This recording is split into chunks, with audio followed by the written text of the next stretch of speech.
আপনাদের সবাইকে স্বাগতম জানাই আপনাদের ইউটিউব চ্যানেল ত্রিপুরা জব এক্সপ্রেসে। বন্ধুরা, আজকের এই ভিডিওটি খুবই গুরুত্বপূর্ণ হতে যাচ্ছে, কারণ আজকের এই ভিডিওতে আমি দুইটি ডাউট সম্পর্কে আলোচনা করব। ফার্স্ট ডাউট হচ্ছে, যারা যারা টেনশন করছেন যে সোফেড ত্রিপুরা থেকে যে 838টি পদে যে একটা ভ্যাকেন্সি বের হয়েছিল তার ফর্ম ফিল আপ হচ্ছে না, তার মধ্যে আমরা কি ফর্ম ফিল আপ করতে পারবো কি পারবো না। ঠিক আছে, আরেকটা হচ্ছে হেলথ অ্যান্ড ফ্যামিলি ওয়েলফেয়ারের তরফ থেকে যে নার্সিং অফিসার যে নিয়োগ করা হচ্ছিল তার মধ্যেও ফর্ম ফিল আপ হচ্ছে না, সেখানেও ফর্ম ফিল আপ করতে পারবো কি পারবো না, সেই বিষয়ে এই ভিডিওতে আলোচনা করবো। ফার্স্টে বলে দিই সোফেড। ঠিক আছে, সোফেডের থেকে অফিসিয়াল নোটিফিকেশন বের হয়ে এসেছে, যেখানে বলে দেওয়া হয়েছে আপনাদের ফর্ম ফিল আপের ডেট এক্সটেন্ড করা হয়েছে, সেটা আমি আপনাদের দেখিয়ে দেবো। ঠিক আছে, তো প্রথমে আমি আপনাদের ভালো করে বুঝিয়ে দিই যে কি কি বলা হয়েছে এবং বিষয়টা কি হতে যাচ্ছে, সেটা আমি আপনাদের বুঝিয়ে দিই। তো ফার্স্টে আমি দেখিয়ে দিই আপনাদের আমি কোন বিজ্ঞপ্তির কথা বলছি এখানে। ঠিক আছে, এখানে যে এনএচএম ত্রিপুরা থেকে যে সোফটওয়্যারের তরফ থেকে যে বের হয়েছে এই বিজ্ঞপ্তিটার কথা বলছি। ঠিক আছে, এটা আমি আপনাদের ধারণাটা স্পষ্ট হওয়ার জন্য বলেছি, যেখানে আপনাদের যে last date of form fill up রাখা হয়েছিল 16/6/2025, কিন্তু 6 তারিখ থেকেই এখানে ফর্ম ফিল আপটা আপনারা করতে পারছেন না।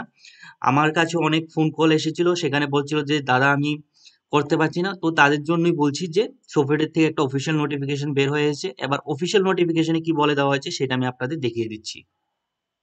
দেখতে পাচ্ছেন, এটা হচ্ছে যে সোফেটের থেকে যে অফিসিয়ালি যে নোটিফিকেশনটা বেরিয়ে এসেছে, যেখানে স্পষ্ট বলে দেওয়া হয়েছে। ঠিক আছে, কি কি বলে দেওয়া হয়েছে সেটা আমি আপনাদের বলে দিচ্ছি। দেখতে পাচ্ছেন যে ফার্স্টে বলে দেওয়া হয়েছে যে online application deadline for recruitment of, এখানে যে একটু আগে যে আমি আপনাদের অ্যাডভার্টাইজমেন্টটা দেখিয়ে দিচ্ছি সেখানে সেটার বিষয় এখানে বলে দেওয়া হয়েছে।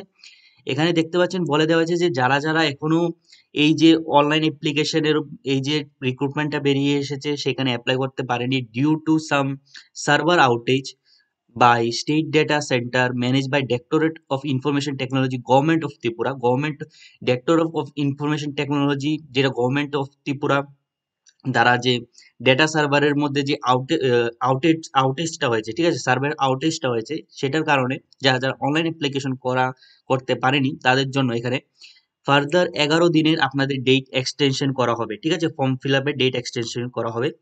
আর এখানে আপনাদের একটা অফিসিয়ালি আপনাদের সোফটওয়্যার থেকে আপনারা আরেকটা, ঠিক আছে, অফিসিয়ালি আরেকটা একটা অফিসিয়াল নোটিফিকেশন আপনারা পেয়ে যাবেন সোফেট অফ ত্রিপুরা থেকে, যেখানে আপনাদের বলে দেওয়া হবে আপনাদের নতুন last date of form fill up কত দেওয়া হবে, সেখানে আপনাদের বলে দেওয়া হবে। ঠিক আছে, দ্বিতীয় নোটিফিকেশন যেটা রয়েছে এটা হচ্ছে এটা যেখানে নার্সিং অফিসার নিয়োগ করা হচ্ছে হেলথ অ্যান্ড ফ্যামিলি ওয়েলফেয়ারের তরফ থেকে, যেখানে টোটাল 100টি ভ্যাকেন্সিতে লোক নিয়োগের কথা বলে দেওয়া হয়েছিল।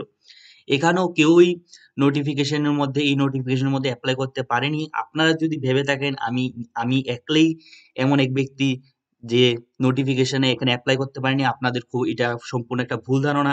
এখানে কেউই এখনো পর্যন্ত অ্যাপ্লাই করতে পারেনি, একটিও অ্যাপ্লিকেশন ফর্ম এখানে সাবমিট হয়নি এই নোটিফিকেশনের জন্য। ঠিক আছে, এখানে যে অ্যাপ্লিকেশনের ডেটটা স্টার্ট হয়েছিল সেটা স্টার্ট হয়েছিল 6 তারিখ। ঠিক আছে, আর 6 তারিখ থেকেই এখানে আপনাদের সার্ভার প্রবলেম দেখা দিয়েছে, সেই কারণে এখানে একটিও অ্যাপ্লিকেশন করতে পারেনি, কেউই করতে পারেনি। ঠিক আছে, তো আপনাদের খুবই তাড়াতাড়ি হেলথ অ্যান্ড ফ্যামিলি ওয়েলফেয়ার থেকেও একটা ডেট এক্সটেনশন নোটিফিকেশন বের হয়ে যাবে, কারণ এখানে কেউই অ্যাপ্লাই করতে পারেনি। আর এখানে যে লাস্ট ডেটটা রাখা হয়েছে যে 21 তারিখ, ঠিক আছে, আপনাদের ডেট একটা এক্সটেনশন একটা ফর্ম এখানে আপনাদের দেওয়া হবে হেলথ অ্যান্ড ফ্যামিলি ওয়েলফেয়ারের তরফ থেকে। ঠিক আছে, তা নিয়ে আপনারা টেনশন করবেন না। যারা যারা ভাবছেন এখানে অ্যাপ্লাই করতে চান তারা শুধু একটু ওয়েট করেন, খুবই তাড়াতাড়ি হেলথ অ্যান্ড ফ্যামিলি ওয়েলফেয়ার থেকে এখানে আপনাদের একটা অফিসিয়াল নোটিফিকেশন এবং ডেট এক্সটেনশন নোটিফিকেশন আপনাদের বের হয়ে যাবে।